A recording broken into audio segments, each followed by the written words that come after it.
Hi, it's Steph. Thanks for clicking. This is my third update for A Court of Pans and Empties Book 2.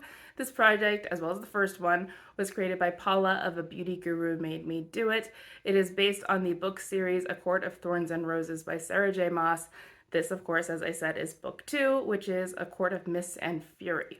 I've been working on 6 prompts at a time in this project. If I get to an update and I don't have anything to roll out, I will bring in something new anyway and just increase the number of things that I'm working on. I'm not doing that today. The oldest prompt that has been here the longest is Tamlin. He's a book 1 prompt, but I did not make a goal on him in book 1, and so he has rolled into book 2. That's why he's still in here. He is a product that you changed your mind about. That is because Farah changed her mind about him. He was her captor. He dragged her to Prithian against her will. She resented him for it, but then she fell in love with him in book 1, and then in book 2 she falls out of love with him. So something you changed your mind about. This is the Cover Effect Shimmer Veil in the shade Halo. My goal was to use this 10 times. At the last update, I had 8 uses. I have gotten my other 2 uses, the second time being today. This is my favorite way to wear it. I will put down a gel winged liner, and then I put this on top. And it does give it like a purple, bluey, sparkly effect that looks really cool, but also prevents that liner from moving, which is really helpful for me because as you can see, when my eyes are open, you can't see my lids at all. So it's really difficult for me to get any eyeshadow to stay in place without creasing, but this actually helps with that a whole lot.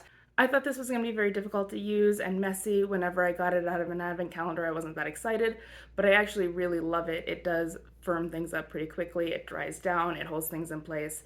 I'm sure I'm going to be using it more this winter, but it is rolling out of the project. The next prompt came in at the book 2 intro, and that is High Lady. The High Lords rule the various courts of Prithian, but Feyre becomes the first High Lady in a very long time whenever Rhysand makes her the High Lady of Night Court, and they become joint rulers. High Lady is represented by something that looks like diamonds or has the word diamond in the name. This is my Au Naturel Creme Shadow in the shade White Quartz. It looks diamondy. I like using this as a base, particularly under pastels. It makes the colors pop a little bit more. It does have some shimmer to it, so it gives an iciness too that I like, especially this time of year. At the last update, I had 6 of my 10 uses. I've used it twice more for a total of 8. I thought this might be rolling out this time. It is not. I still have 2 uses to go. I'm sure it will be an easy rollout for next time. I still enjoy wearing it. It's a little bit creamier than it was when I first got it, and that means it doesn't stay quite as well. It does crease after a few hours, so I can't wear it all day, but I can wear it long enough to wear makeup to an event or something like that. But this is still in the project for 2 more uses. Also from the intro is the Cauldron, and that is a product in a pot or jar. I ended up with half of my products being cream or liquid eyeshadows. This is the Revlon Color Stay in the shade Creme Brulee. My goal is to use this 10 times as well. At the last update, I had 6 uses, and I used it twice more for a total of 8. So I still have 2 to go. I do like this too. It's more of a champagne-y color. It's a bit of a different effect than the white one, but I do still like it. This one is newer and firmer, and it doesn't budge all that easily. It does have some pretty good staying power. I think these Revlon Color Stay shadows are underrated. I don't know why I don't hear more people talk about them. I do really like it, and I'm going to get 2 more uses in this project, so I think this will also be rolling out next time. Next is the Night Court. The Night Court is something that you thought would be awful, but you actually love. Feyre thought that she would hate the Night Court. She'd heard all sorts of awful stories about the nightmares that live there, including Rhysand, and it turns out that it's her true home. This is my Good Molecules Clarify and Cleanse Bar. It is a face wash in bar form. I thought I wouldn't like using this. I thought it would be annoying to use and drying for my face. It's not really. I have no complaints about it at all. And even though I had dry skin for a while there about a month ago, I don't think this was the cause. I think it was just the change of seasons, and no matter what I was using on my face, I would have had that happen. But this is still in the project month to month. I don't really see a difference in it, but it is smaller since I started using it in March. But it's still in the project until it's gone, and it's going to be a long time yet before that happens. The next prompt is Illyrians. The Illyrians are fae who reside in Night Court. They have rounded ears and wings. And since they have wings, they are an eyeliner, because eyeliner gives you wings. This is the Maybelline eyeliner in the shade Sapphire. It is blue. My goal is to use it 10 times. At the last update, I had 2 uses, and I'm up to 6. So I got 4 uses over the last month. If I get another 4, then it'll be rolling out. I do like blues. January is a good month for blue, so I do think I should be able to do that, and I might have 3 rollouts for next month, so we'll see how I do. This is very old. It is drier than it once was. I cannot retract this, so I have no idea how much is in here, but I've used it a lot before I came into this project. Someday I hope to finish it, but it's not going to be in this project. Last month I brought in the prompt Azriel. He is my favorite bat boy. He serves as Rhysand's spy master. He is a shadow singer, so he has powers over shadows. They can evidently whisper to him. He can manipulate them. We get to see him use his powers a bit in the third book, but he is something that gives you the perfect smoky eye in connection with those powers. And whenever you do a smoky eye, no matter what colors you're using, you need to make sure the edges are nice and blended for it to be properly smoked. I went into my Lilo & Stitch Ohana palette, and in here is a shade called White Sand. It's not a true white, it's more like an ivory, so it's relatively close to my skin color. And whenever I use any type of smoky eye in this palette, that's what I use to blend it out. So I had a goal of using that 10 times, and so far I've used it 3 times.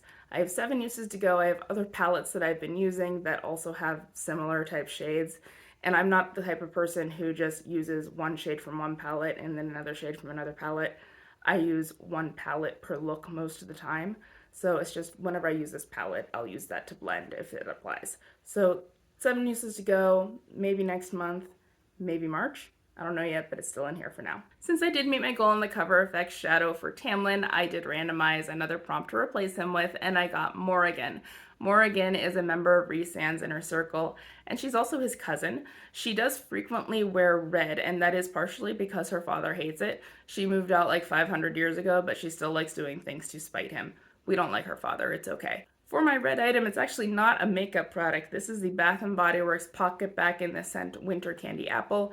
It is red. I do have use on this. I'm going to have to mark it. My goal is going to be to finish this for Morrigan. It works fine. I'm not a huge fan of scented hand sanitizers or hand sanitizers in general. They just don't smell very good, and even when they are scented, they're still not appealing. You still smell the alcohol. So I'm not really sure that I want to buy these, but these are something that Santa leaves in my stocking, so I didn't pay for this in the first place. Thank you, Santa. But this is going to be rolling in from Oregon, and we're going to see how long it takes me to finish it. For next time, I can easily meet 2 more goals, and it's probably going to be a third, I think. First of all, there's going to be just 2 uses on this cream shadow for High Lady, only 2 uses on this cream shadow for the Cauldron, and 4 uses on the blue eyeliner for Illyrians. So I should be able to do that, and so next month should be a really exciting month. Wish me luck with that. This is the part of the video where I pretend that this is BookTube and I just talk about books.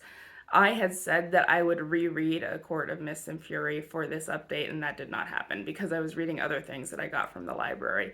But I think I should be able to do it for next time, because I have fewer things on my waiting list from the library now. Instead, why don't we just talk about Morrigan because we just drew her. There are going to be spoilers through the rest of the ACOPAE series from this point on. That does include up to A Court of Silver Flames, as well as some Crescent City spoilers. So those are going to be in here too. Morrigan is a character who frustrates me, and that's because we haven't seen her do a whole lot. We've seen her help them a lot in ACOWAR. She did help persuade the human queens to help them out with the war, and that's all we've seen her do. We have been told that her power is truth, and we have no idea what that means. We've been told that several times through the series, and we've never seen her use that power. We do know that the human queens knew of that power and feared it. We know that she was a very desirable bride. Her father had arranged her marriage to Eris of the Autumn Court, and then, of course, more deliberately lost her virginity to Cassian to make that deal fall through. Eris beat her nearly to death as a result. Mor's father now considered her no longer marketable. At that point, to his great frustration, he wanted the status that would come with marrying his daughter off to someone of high status, and now that could not happen. She enjoys flaunting that in his face, and I think that has a lot to do with why she likes wearing red, because it makes her look appealing, but she's still not someone who could be touched. Eris has promised that there was more going on and that he's not really the villain in that story, despite the fact that he very nearly killed her. We still have not heard his side of that story. We were promised it in book 3 and still have not heard it. We learned in A Court of Frost and Starlight that Mor does have secrets. She owns property that she believes that nobody else knows about. I kind of find it difficult to believe that Azriel and Rhysand have not found out that she owns land in the Night Court and that they wouldn't be aware of. But she does, so she thinks. And we also know that there was someone watching her there. She describes something dark that she was afraid of, and she ran off and left it there and doesn't seem to have ever told anyone about it. And rereading that after reading Crescent City 3, it looks like that was a Prince of Hell. So we know that there is a Prince of Hell in Prythian, and he seems to have some kind of interest in Mor. There are some people who think that Mor may have been a Hybern spy. There were a few instances within ACOWAR where it seemed like Hybern knew some things that they shouldn't possibly know, and they thought there may have been a mole. Some people think that that was Mor, which is unsettling because Mor has been serving as the liaison with Hybern since the war. I think it might be more complicated than that, and that idea is coming from Celtic mythology, actually. There is a goddess named Morrigan, and so I doubt that that's a coincidence. Sarah J. Maas has pulled information from other sources into the ACOTAR series several times, and this very well could be one of those instances. The goddess Mor is associated with death and prophecy. Seeing her is considered to be a bad omen, an omen of death, particularly around wartime. If you see her polishing armor in particular, things are probably not going to bode very well. I think it's very possible that that's how the human queens see her, is as a goddess of death.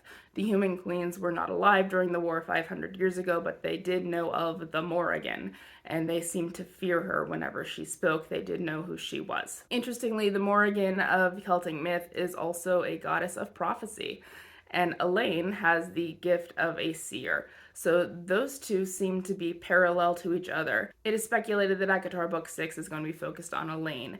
We also haven't seen Elaine do a whole lot yet, and it's possible that her seer powers might in some way run parallel with Mor's truth powers, and we might learn more about Mor's ability through Elaine. The fact that we've never seen a demonstration of Mor's truth power is suspicious to me, and I've kind of wondered if that might be because she can't control it. Mor did confess to Feyre that she is not living her own truth, that her own life is a lie, and that kind of thing might hinder her ability to use her magic. We know that Aelin in Throne of Glass had to come to some self-terms before she was able to control her fire. Mor might have the same problem. She may have still been the source of Hybern's information in that case. She may have been able to show them truth accidentally through lack of control while still being loyal to Rhysand. I don't know if that's the case or not, but we do have a huge question mark where Mor's powers are concerned, and that leaves a lot to be desired with a lot of fans of the series. I'm sure in time the truth of Mor's truth powers will be revealed. Who knows when that will be? Maybe ACOTAR 6, maybe later, and who knows what hell has to do with it. But happy reading, wish me luck, good luck with your projects, and I will see you next month. Bye!